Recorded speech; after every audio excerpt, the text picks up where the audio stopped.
उज्जैन से खबर है, जहां नागचंद्रेश्वर दर्शन के लिए श्रद्धालुओं की भारी भीड़ उमड़ी। महाकाल मंदिर में प्रवेश को लेकर अव्यवस्था, भीड़ ने बैरिकेडिंग तोड़े, कई श्रद्धालु इसमें घायल हुए हैं। नागचंद्रेश्वर मंदिर में श्रद्धालुओं की भीड़ बढ़ी है, सुरक्षा में लगी पुलिस की मौजूदगी में बैरिकेडिंग तोड़े गए हैं। तो देखिए, अव्यवस्था को लेकर यह पूरी जानकारी सामने आई है। उज्जैन से खबर हम आपको बता रहे हैं, जहां नागचंद्रेश्वर दर्शन के लिए श्रद्धालुओं की भीड़ उमड़ पड़ी और महाकाल मंदिर में प्रवेश को लेकर अव्यवस्था देखने मिली। तस्वीरें आप देखिए कि कितनी बड़ी संख्या में यहां भक्तों की, श्रद्धालुओं की मौजूदगी आप देख पा रहे हैं, जिसको लेकर तमाम जो पुलिस प्रशासन बल है उसे भी मौजूद किया गया था, लेकिन यहां पर भगदड़ जैसी स्थिति बनती नजर आई। भीड़ ने बैरिकेडिंग भी तोड़ी और कई श्रद्धालु इसमें घायल हो गए हैं। तस्वीरों में आप देखिए कि इतनी बड़ी संख्या में लोग पहुंच रहे हैं, क्योंकि उज्जैन को महाकाल की नगरी कहा जाता है और ऐसे में ना सिर्फ उज्जैन से बल्कि पूरे प्रदेश से और पूरी दुनिया से लोग महाकाल के दर्शन के लिए उज्जैन पहुंचते हैं। नागचंद्रेश्वर मंदिर में श्रद्धालुओं की भीड़ बढ़ी है और आप देखिए कि लगातार जो पुलिस प्रशासन के लोग हैं वहां पर मौजूद है, बैरिकेडिंग लगाते हुए वो नजर आ रहे हैं, लेकिन भीड़ यहां पर बेकाबू हो गई है, जिस वजह से भगदड़ जैसी स्थिति बन गई है। श्रद्धालु की संख्या बढ़ी, नागचंद्रेश्वर मंदिर में श्रद्धालुओं की भीड़ बढ़ी और सुरक्षा में लगी पुलिस की मौजूदगी में बैरिकेडिंग तोड़े गए, क्योंकि यहां पर पुलिस प्रशासन भी मौजूद नजर आ रहा है। और तस्वीरें आप देखिए कि बड़ी संख्या में जो लोग हैं, जो श्रद्धालु हैं, वो यहां पर नजर आ रहे हैं। और ज्यादा जानकारी के साथ अनिल बैरागी हमारे साथ, हमारे सहयोगी जुड़ गए हैं। अनिल, लगातार हम देख पा रहे हैं कि सुरक्षा के तमाम इंतजाम तो किए गए हैं, क्योंकि उज्जैन को महाकाल की नगरी बोला जाता है। नागचंद्रेश्वर मंदिर में दर्शन करने के लिए भी लोग पहुंच रहे हैं, लेकिन हालात ऐसे कैसे बिगड़ गए? निश्चित तौर पर मानसी, ये जो तस्वीरें जिस तरह से दिखाई दे रही है कि श्रद्धालुओं का जो बढ़ता दबाव, हालांकि नागचंद्रेश्वर के जो पट रात की 12 बजे ही खुल दिए गए थे और अभी तक भी लाखों श्रद्धालुओं ने दर्शन तो कर लिए, लेकिन जो स्थिति बनी है बैरिकेडिंग तोड़कर जिस तरह से श्रद्धालुओं ने प्रवेश किया, यह वह द्वार है जहां बेगम बाग का क्षेत्र कहा जाता है। भारत माता मंदिर के यहीं से ही श्रद्धालुओं का जो है एक गेट यहाँ बनाया गया है।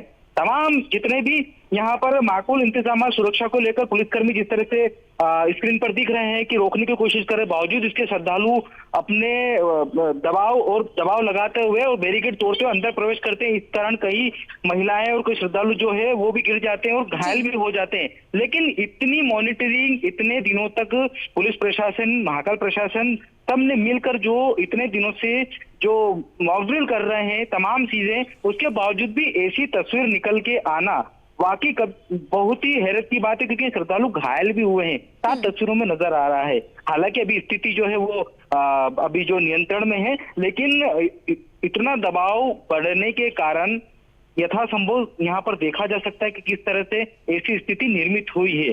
और अभी और बल बढ़ाया गया है, क्योंकि जैसी प्रशासन को पता चला, क्योंकि अभी चारों तरफ से दबाव है, क्योंकि संयोग बना है नागचंद्रेश्वर सोमवार, श्रावण सोमवार बाबा महाकालेश्वर के दर्शन, नागचंद्रेश्वर भगवान के दर्शन, और साथ ही महाकाल की शाम को 4 बजे सवारी भी निकलने वाली है, तीसरी।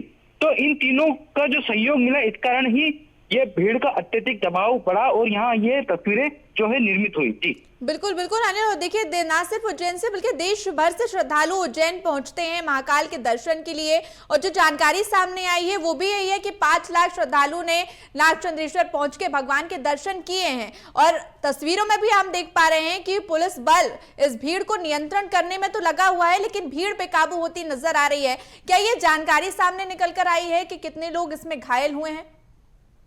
निश्चित तौर पर अगर बात की जाए तो बीएसटीवी की टीम मौके पर वही थी और अपने ही कैमरे से सब सारी चीजें जो शूट की, क्योंकि स्थिति वहां निर्मित हुई। और जैसा कि यहाँ प्रशासक और रोशन कुमार सिंह जो कलेक्टर है, उनसे भी बीएसटीवी ने जब इस श्रद्धालुओं की संख्या को लेकर बात की, तो उन्होंने भी इस बात को बताया है कि अभी तक इतने श्रद्धालुओं ने जो है दर्शन कर लिए हैं और सारी व्यवस्थाएं जो है बनी हुई है। और चैनल के माध्यम से हम ये करते हैं कि सारी शांति व्यवस्था के साथ में जो है दर्शन करें, लेकिन उसके बाद इस तरह की स्थिति निर्मित हुई। और अभी अगर श्रद्धालु की बात करें तो तकरीबन ऐसे कयास लगाया जा रहा है कि निश्चित तौर पर 10 से 15 श्रद्धालु, क्योंकि बैरिकेडिंग में सांप नीचे गिरते हुए और खसते हुए नजर आ रहे हैं, चप्पल जूते तब वहीं छूट गए उनके। तो निश्चित तौर पर कहीं ना कहीं ये स्थिति तो निर्मित हुई है, प्रशासन को पता भी चला है और अब इस बात को लेकर कहीं ना कहीं निश्चित तौर पर सुरक्षा की दृष्टि से और बल बढ़ाया गया है। जी बिल्कुल। अब देखिए अनिल, बड़ा सवाल ये भी खड़ा हो रहा है क्योंकि शाम के वक्त महाकाल की सवारी भी निकाली जाएगी और बड़ी संख्या में श्रद्धालु उज्जैन पहुंचते हैं महाकाल की सवारी में शामिल होने के लिए।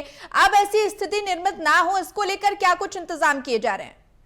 निश्चित तौर पर अगर इंतजाम की बात करें तो रात के 12 बजे पट खुले हैं और आज रात को 12 बजे ही पट दोबारा से जो है वो बंद होंगे। एक साल में एक ही बार खुलते हैं, तो इसको लेकर अभी और श्रद्धालुओं का दबाव बढ़ गया है क्योंकि तकरीबन एक दिन पहले से ही वो कतार में लगे हैं। 10 किलोमीटर की जो लाइन है उस कतार में श्रद्धालु लगे हुए हैं। चारों तरफ से जो उज्जैन जो बाबा महाकालेश्वर का जो मंदिर है, तो चारों तरफ से दर्शनार्थियों के लिए अलग अलग जो है गेट जो द्वार बनाए गए हैं उसी के दौरान वो प्रवेश करते हैं।